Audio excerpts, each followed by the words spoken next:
he had a marlin scream up on a skirt just outside of the western entrance of Western Port.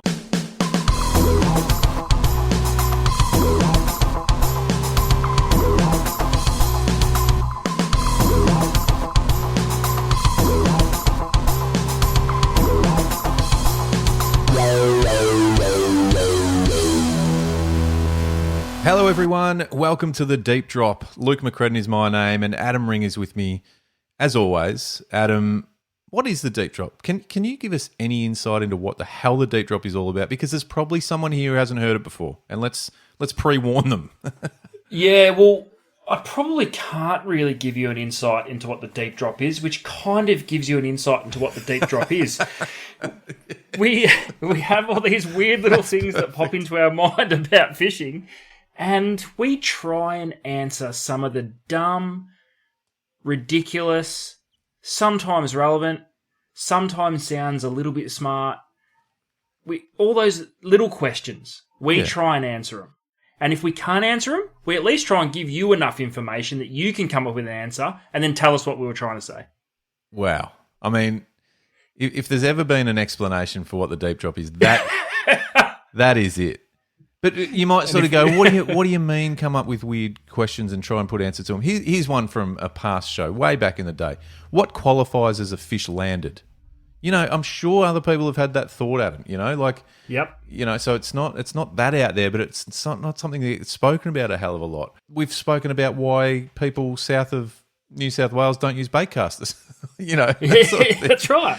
But anyway, right. So there's all sorts of weird and wonderful questions that get brought up. But the key here is that, Ads, you and I have been in the fishing game, the industry, tackle industry, retail industry, for a fairly long time collectively. But at the same time, we're also very comfortable with the fact that we don't know it all. And that's what fishing is so wonderful for. No one knows it all. Exactly. And it's actually quite surprising at times how much we don't know, considering how much time we've spent in the industry, and not afraid to admit it. So if we're wrong, call us out. If we don't know, let us know. And if we're right, pat us on the back. Yes. Brilliant. You're on fire. You're on tonight, Ads. You are on. Yes. We've got a good show coming up. I've got a couple of things I want to throw at you, Ads, but I might leave them till a bit later because as always, it's just sometimes you don't know where it's going to go. So let's just see where it goes.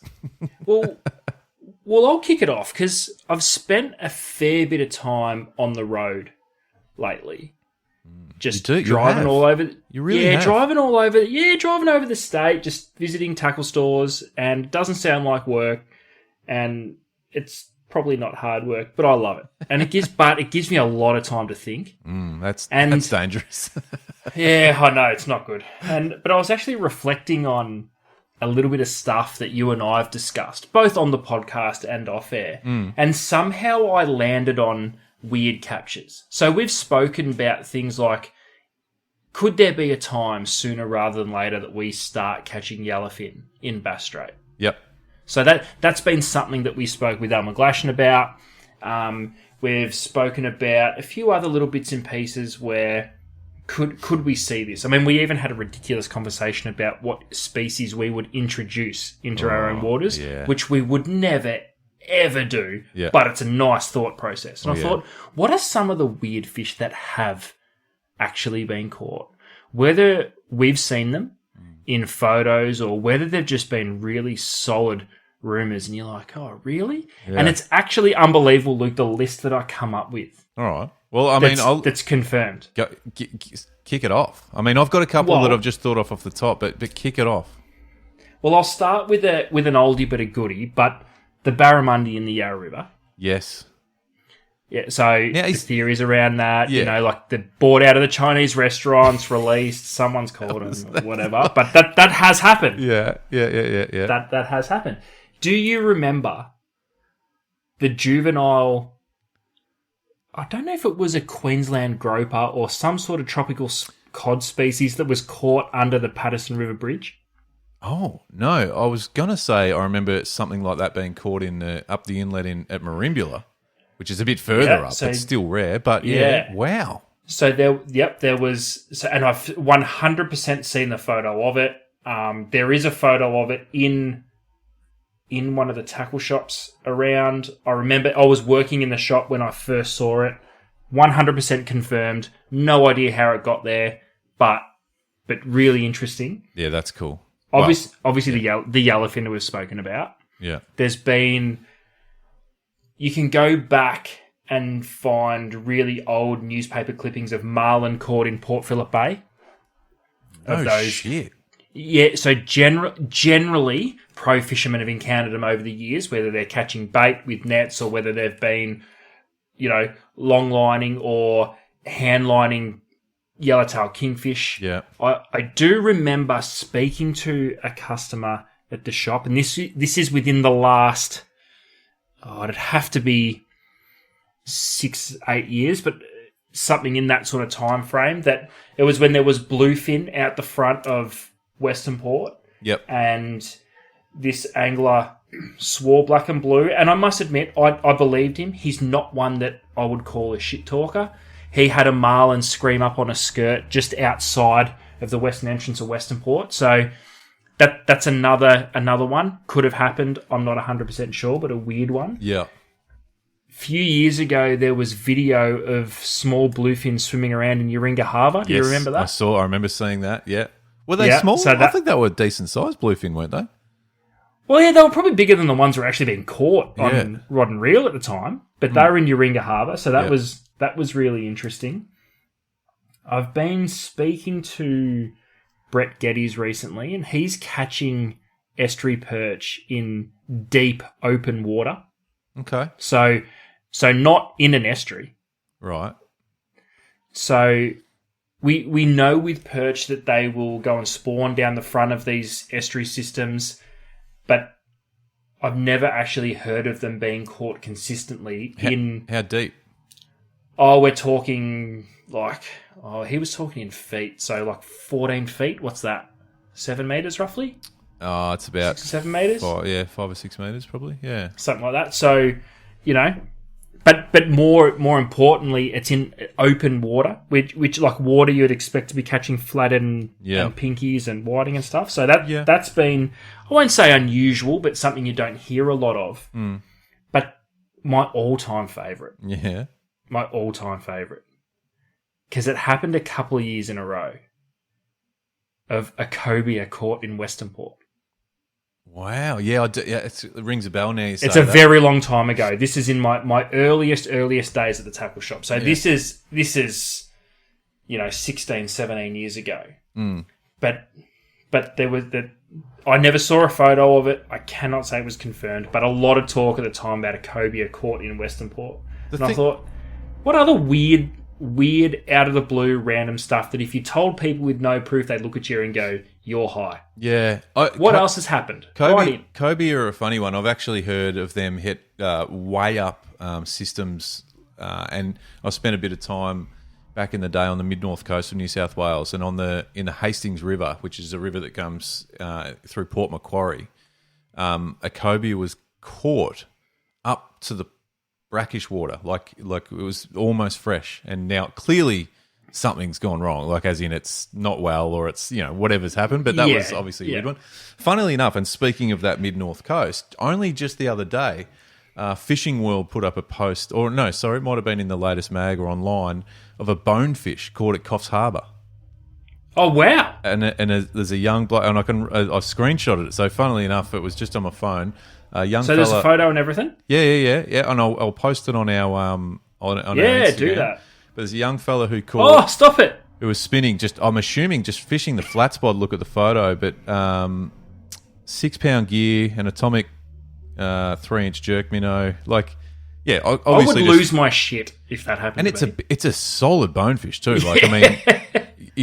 So that's pretty wild. And that got me thinking about the stocking thing that we were talking about with the species. Yes. But do you remember? And we've obviously had Dave Standing on the show recently. Do you remember him and Winger getting that? Is it an Opa or? Yes, the big bright red. Yeah, orange. that was off Lakes, wasn't it? Yeah, off Lakes. And what are those? And Winger also got. It was on a different trip. That weird scaled tuna thing. Diamond tuna or no? Yeah, something like that. Yeah. Now let's find out about what that was, because that was a Weird thing. Because I have seen a couple of them caught at Portland over the years. What's that? Those weird tuna things. And I reckon there's been a couple of those. I think I'm saying it right. Is it Opar? Opar, yeah. Opar, yeah. Yeah. I feel like there's been a couple of them caught, or one maybe since. But yeah, that's pretty out there. That's awesome. I mean, it's kind of in its where it lived. Like, it's not as if it showed up in the Patterson River, but it's a very rare. It's a weird capture. Yeah, weird capture. Well, speaking of Patterson River, it makes sense, but I'm going to call it a weird capture. But there was a couple of trout caught in the Patterson River. Yep. So when we had those floods last year, they've clearly come from over in the water sports centre, and they've come cruising over the rock bar there. Am I right in saying there was some trout or a long time ago caught in Western Port too, like down fairly well into the system as well at some point, that had obviously been flushed in and coming from that might be completely wrong, but I do certainly remember the story. And that's the beauty of it. Some of these are probably hard to ever prove, but I love the fantasy of it a lot of the time. But you could see how, especially with the trout, there's so many ways. But it's also there are sea run trout, it is a thing. And it's like you were saying with the marlin, whoever it was you were speaking to had marlin come and slash your skit. I totally believe that. I mean, it's only a matter of time before a marlin's caught, or several marlin are caught in Bass Strait. It's not that far fetched. Having said that, it's rare as shit. Like, it's not something that you'd expect to hear. Yeah, no, that's right. And it just goes to show, and it proves that global warming's a beautiful thing, especially for fishing. Jesus Christ. I'm not going there. I don't want to get into that war. Fuck.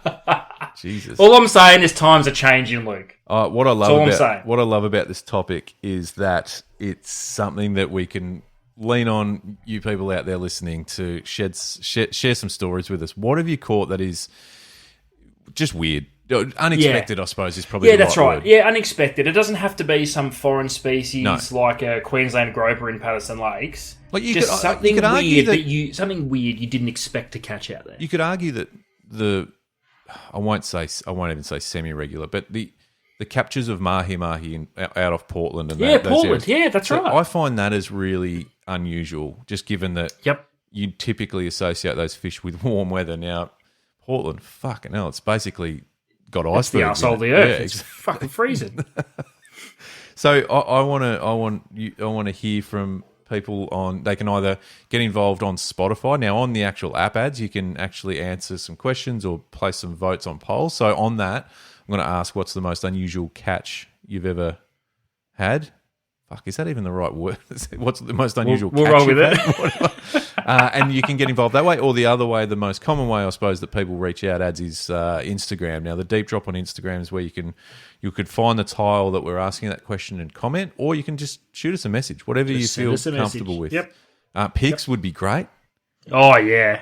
The old pics to prove it type scenario. But certainly don't let that stop you if you don't have pics. Give us the story. I mean... No, because I legit have proof for nothing that I can send you somewhere to see the groper in Paddo. One of my two, I'll give you two quick examples of unusual captures for me, and they're not so much. It's not the species that's unusual. It's the way it was caught. One of them was there was some salmon busting up just at a local beach, so I just thought I'd pop down there and spin metal lures. So obviously cast, hit the water, fast retrieve, and got a really nice calamari. Literally on the nice. Yeah, like properly aided off the surface, high speed retrieve. That's awesome. Not even kidding. Like.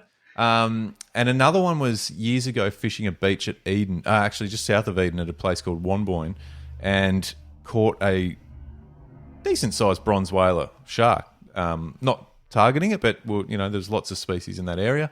When I got it to the beach and went down there, it hadn't even eaten the pilchard on the ganged hooks. The pilchard was still there. It was pinned through the lip with a surf popper.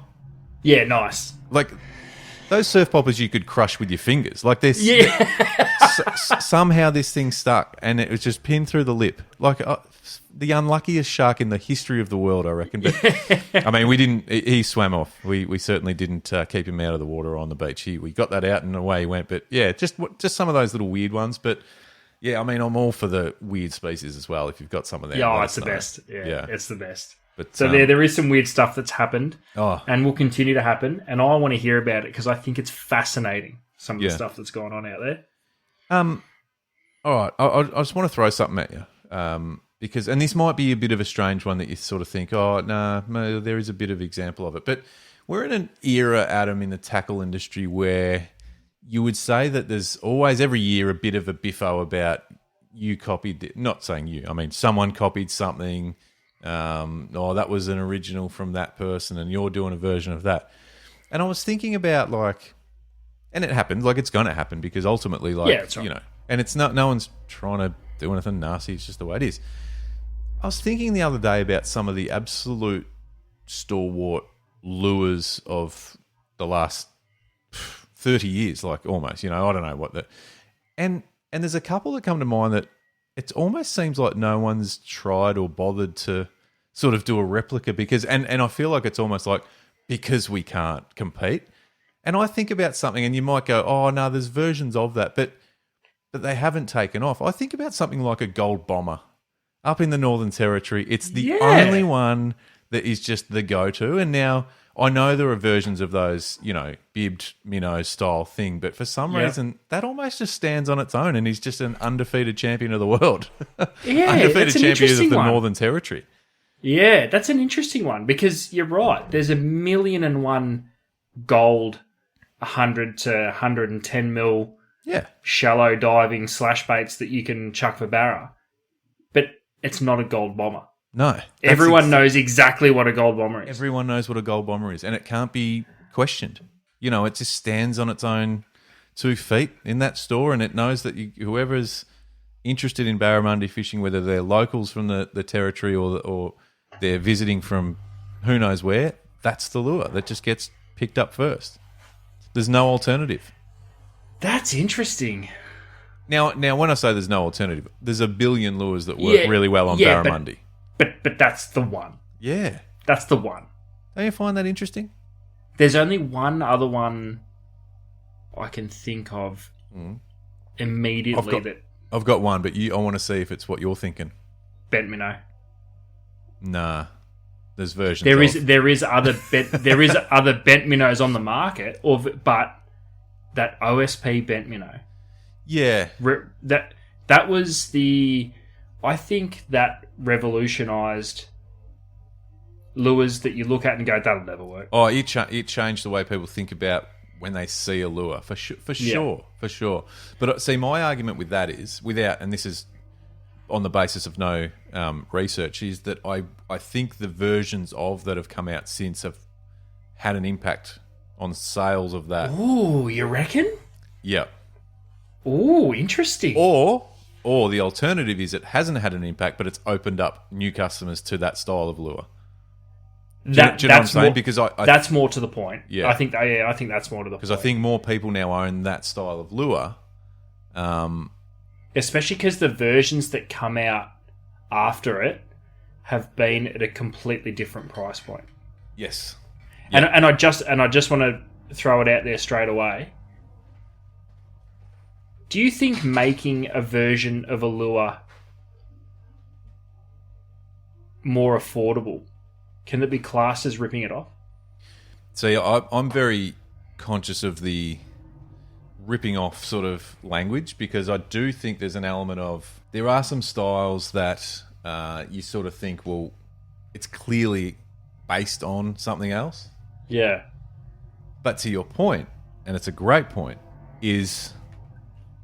If it was to hit the market at the same price point, you're talking to the same customer, then you're causing a bit of competition there. But when you're talking about a completely different customer, because that's what we're talking about, different price point, different customer, then I think it's not.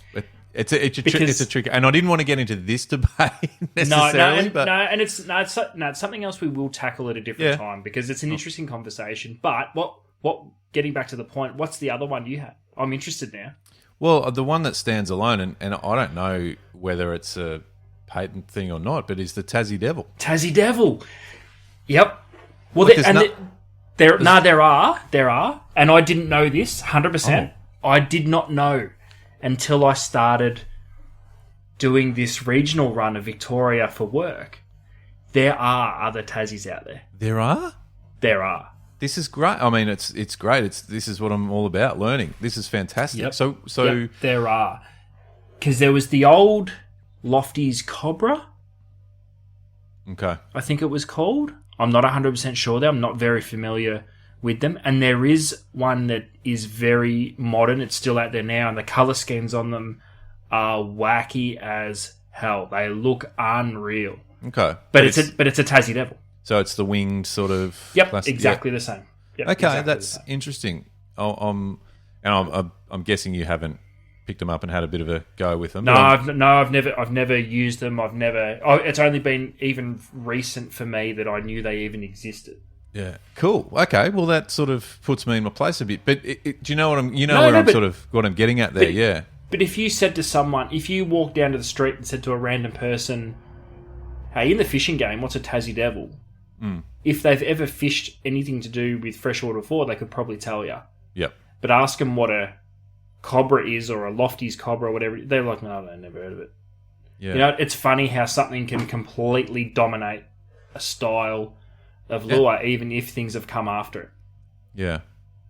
Because, in the same sort of conversation, and this isn't, this is just purely observation. You think about a native fishery and you think about stump jumpers, which are obviously the go-to and everyone's familiar with. But there are plenty of versions of, if that makes sense. You know? And even, I guess they're more like iconic brands that just for that brief period of, that brief period of time, they just hit. It's like the old Esky type conversation. Exactly. Yeah. Yeah.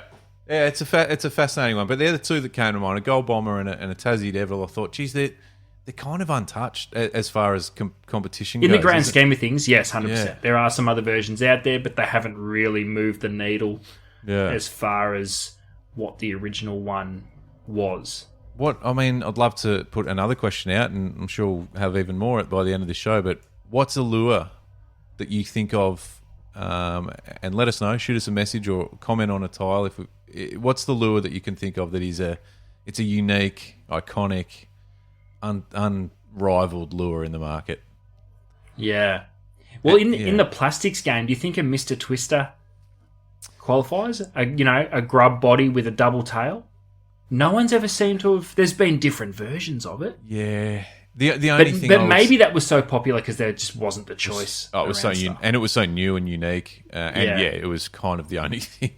Because the thing with that is that it's redundant now. Yeah. I would... prove me wrong. If you're still using Mr. Twisters, let me know. But, they probably still would catch fish, but... Oh, no, I've got no doubt about that. I guess I'm thinking from when someone walks into a store or someone's going fishing and reach into their tackle box, what are they grabbing first? Or what's the one thing that can't be replaced? Or that's interesting. Yeah, that's true because you're not gonna. I feel as though you're not gonna replace a gold bomber, or you're not gonna replace a Tassie Devil, a pink Tassie. There was a time where I would have said an 80mm squidgy wriggler and bloodworm stood head and shoulders above everything else. That's very true. But that was more of a time thing. There's been but that bloodworm colour. That's. I think that's one, or I still think it. When everyone says bloodworm, I know every plastic on the market's got a bloodworm. Yeah, but I straight away think squidgy wriggler. Mm. Do you think Bushy should bring back his stiffy? Well, remember the popper, that white ghost white popper turned popper fishing for whiting on its head. Yeah, true.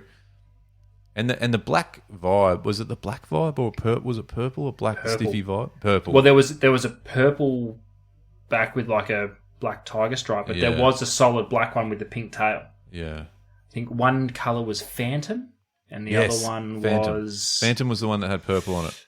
Yeah. Oof.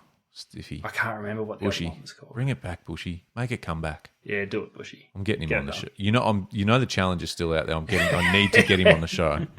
It'll happen. It'll happen some way or another. You know, I was thinking about things when I just said before, like a Mr. Twister, you know, it specifically is probably a bit redundant now with so many options of grubs and stuff on the market.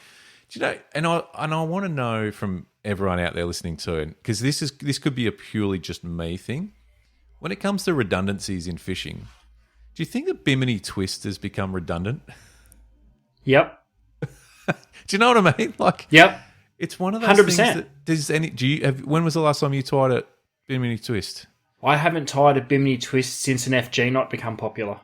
There you go. And that's what the next thing I was going to ask is, why do you think that has gone away? And I think it's because PR knot and FG knots have killed it. PR knots, PR knots, FG knots, and to a lesser extent, hollow core braids made just tying unnecessary doubles in for braid just irrelevant.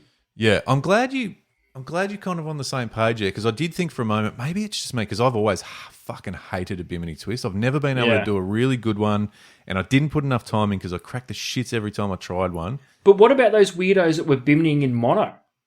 Yeah, that's just not. Nah, it's not. What do you mean? What are they doing? What are you doing? Oh, I know one guy specifically who would do it, and it just screamed of just burning mono. Yeah. Why? What was the reasoning for doing that? Yeah. And do you think there's guys up north, like Barra fishers, that still run wind-ons for Barra? Oh. You know, remember how you used to be able to buy 60 and 80 pound wind-ons, and they were shorter for the guys trolling for Barra and stuff? Yeah. We're done with that, aren't we? Surely we're done with that. Yeah. Surely we're done with that. And again, I'll just flat out putting it out there. Are you still using a Bimini twist? What for and why? And don't get me wrong, I'm not saying it's wrong. Like, God, it was a very important part of the whole braid piece for so long. I remember many, many years ago when I went up to Weeper, we weren't using wind-ons, but we were still tying Biminis in the braid just to tie the leader on. Yeah. Yeah. That's not happening anymore, surely. No. Because you're just either FGing or, you know, I think it's kind of proven that you don't need that transition of 50 pound to just then doubling over to 100 pound to too hard. Yeah. And the other thing is now with the ease of being able to learn knots or learn different, because it's all about, we live in a world of whatever's easiest, as long as it works, whatever's easiest I'm doing. No one's got time anymore for anything. So an FG knot now, while it's not a 2-second knot, it's certainly not hard to do. Yeah, it's not tying a double and then working out how to tie the leader to the double. Yeah, and sticking your foot in it and trying to wrap it around. Fuck, just I never thought that's a bloody great observation. I cannot remember the last time I tied a double in braid. No, and I'm sure it's happening, and that's fine. I'd love for sure it would be. But I'd love to know. And to those, I say, learn how to tie an FG. To those, modernise yourselves. No, not at all, because it's obviously, like I said, it was crucial for so many. It was the norm. It was the norm. That's just what you did. You put a double, anything that had any sort of, heavy tackle. Yep. A fish that could either do you on a snag in seconds or, just pull like a freight train. You put a double in your line. That's what you did. The amount of doubles that I tied, like plats and all sorts of stuff for the game fishermen that would come into the shop that we were working in ads. If I had $1 for every plat that I tied, Jesus, I'd be doing all right. I was actually thinking about it the other day, and I used to pride myself on a really neat setup, when it came to doing all that. And I haven't done it for years. I've had no real need to do it for years now. So I'm actually going to challenge myself and rig one up and have a look at how it goes. It could be terrible. There's a few things that are going to happen. No, I reckon you'll be able to tie a plat, no worries at all, and it'll be beautiful. But I guarantee you, your fingers are going to cramp. The line's going to cut your skin where the folds in your fingers are. It's just going to eat them straight away. Yeah. And then you're going to get nervous because you start to feel it dig in and you start to sweat and then you're slipping trying to... You'll do it, but it won't be a pleasant experience.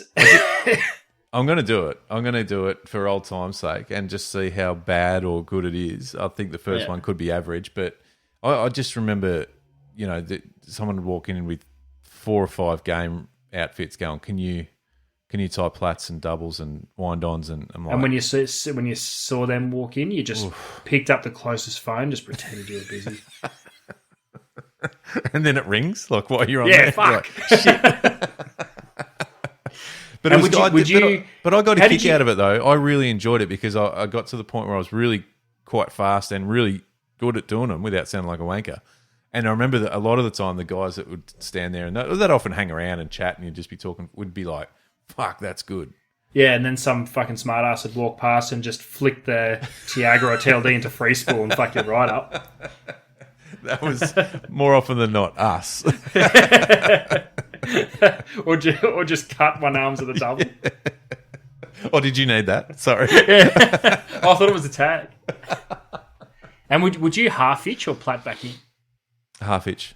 Yeah, half hitch. But I did go through a phase. Oh no, I reckon. No, maybe I always half hitched. I always half hitched. I just found it easy. Up. Yeah, we had a great crew that were really good at that stuff. So I learnt from you guys and. Oh, same. Couple of the more experienced game fishers, Gary Clark back in the day, Scotty Harps. He was a plat back in type of guy, and they both tried to teach me numerous times. I couldn't get it. I just couldn't work out where to put me hands and finish it off, and it just wasn't. It wasn't neat when I finished it off. Scotty Harps taught me how to plat and do all that, and that was good. And the beauty was we literally had a station just to practice at if it was quiet in the shop or whatever, and. You sort of have to become good at that stuff, I suppose, don't you? That was part of it. But but we also worked with a lot of guys that just dodged learning how to do it. You had to want to learn it because it wasn't. True. It's easy in theory, but keeping tensions and concentration and even understanding what the knot was supposed to do. As soon as you sort of wrapped your head around that, they become easier to tie because you understood that the tension was crucial. It's funny. It's one of those ones, and even just as recreational anglers, it's something that you just sometimes need to put time in and want to do. And I remember as a kid, my dad sort of going, "It's time you start learning your own knot," sort of thing. And the more you do it, I think it enhances your fishing experience because you're like, all right, I've just busted it off, or I need to retie this, or I need to quickly do like the ability to do it means you're back in the water, you're back in the action straight away. So. And what was your rhythm with tying the plat? Could you tie it straight off the line spooler, like spool the reel, leave it on, and then you'd plat just using the one-on-one tension from the spool on the reel into your hands, or did you have to run it through a rod and use the rod? I used the rod. Same, yeah. Same. Now, when I say I had to, I'm not sure how often I did it just with the reel, but I think it was always easier for me just running it through the rod. Yeah, because I could use the rod to keep the backbone. But again, watching Scotty Harp smash a plat out straight off the reel, he would still be able to keep the tension that tight that he'd let go at the end after finishing it, and the plat would pig's tail. Like it was that tight. We're going, dude, how do you hold on to it? Well, that was always a bit of a sign of how tight you've done it. Is if the plat then sort of curls back up a bit. That's tight. Because you aimed just for a nice little moon shape by the end. Because you'd get a few in, and especially when you first started, you just get this limp dick knot at the end of it. You could almost poke your finger through the holes in the plat. It was that loose. But then you get it going, and then you think you're doing all right, and then Scotty Harf just goes boom, boom, boom, and it's just about nodding on itself. You're going, God damn. Yeah. It was. It's an art. I wonder how many. Be honest. How many knots, Bimini twists, plats, knots in general, early days when you were first in the game, that would you have tied that could have resulted in I don't want to know. I don't want to know. I don't want to know. These poor suckers have come in. I don't. Well, actually, you know what? Without sounding. They put way too Without much sounding trust. like a dick. No. I really gave a shit about the game knots because I didn't want to be that guy. Yeah, so when will come back and fucking so when I was being taught, I made sure I had a fair idea before I started tying for customers. But in those experimental times when you're trying to work out what knot, even say I wanted to tie for a standard, say, braid to fluorocarbon leader, I reckon I can almost guarantee I've probably sent a few out there that have come undone. Because if they've come undone on me, they've sure as shit come undone on other people. Or have you spooled their braid up really loosely? No, I don't think I've ever done that. Not on purpose. Not on purpose, but I'm sure there's been the odd kid that's spooled up a reel full of braid that's just been loose, and the first fish they catch, it all just bites. Oh, we've had to. You and I have both had to try and get the braid off reels where that's happened. Yeah, or that's true. Or tying the braid directly to the spool, and it's just spinning. Oh man, good times. I've seen left-handed bait casters get spooled up on a spooling machine. And for those that don't know, you have to flick the machine into reverse to spool the lefty, which is no dramas. Yep. The issue is when that person forgets to put it back the right way, and you step up to the plate with a right-handed bait caster, step on the foot pedal, and it just twists the handle off the reel. I've never done it. I've seen it. It just snaps it off. Yep, and it's the funniest thing ever. And unless it's a $700 and you know the guy caster that's done it too. You may have even worked with him. Just saying. And then that's happened to him. Oh, you mean worked with him since the tackle shop? Yep. Oh, so he's done it. That narrows it down. Yeah, that's right. And then all the ones that bring in a plastic spool and they want you to spool it with braid. And you think everything's gone according to plan until you take the pressure off the spool and it just goes poof. And you just think, oh, fuck. And they're standing there watching and you're like, what am I going to do with this? And then you get the real nasty reels where that would happen with mono. And it'd just... And you're looking and you're just like, what do I do here? The question is, why have you got this fucking spool? Well, yeah. What reel are you running? Look, there's a lot of elements to the fishing experience. You just hope that your knots are good. Hope that whoever's tying them is doing a good job. But I think the lesson in all this is learn your to own. Do it all yourself. 100%. Which is a shit call in a lot of ways, because obviously we were in that space for a long time, Ads, and I like to think that some of our knots and rigs resulted in great days fishing, and I'm sure they did. Majority of them probably would, but shit happens. It's always one.